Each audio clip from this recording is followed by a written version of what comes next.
Dako gyud ang akong pagtuo nga musalera kong tinunto sa babae nga kong giilad nga labaw pang wat sinanggo.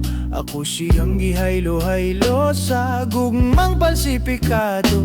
Nakahukom kaming magminiyo, nagpahimo kami kontrato.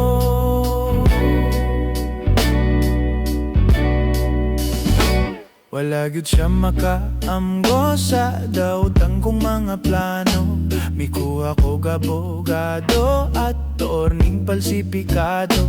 Mikuha sad ko og pari nga dili pa lisensyado. Pari nga palsipikado kay walay pahak sa ulo. Ang kasal nga lipat-lipat, abi kog wala lay kaso. Usahay di ay musipyat, magbungag dili maayo.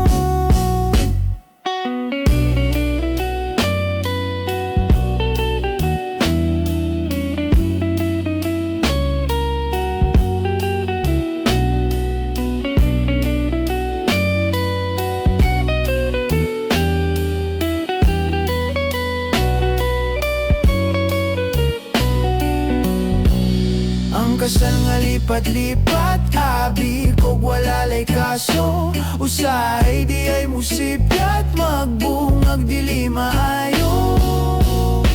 Mirigalo ako og sing-sing, brilyante dako kaayo. Ang bato palsipikado kay lubot man lang sa baso. Nag-honeymoon kami sa Baguio ug dito akong nabisto. Ang babae akong napili, babae sabdi ay palsipikado. Daoy, di na ko.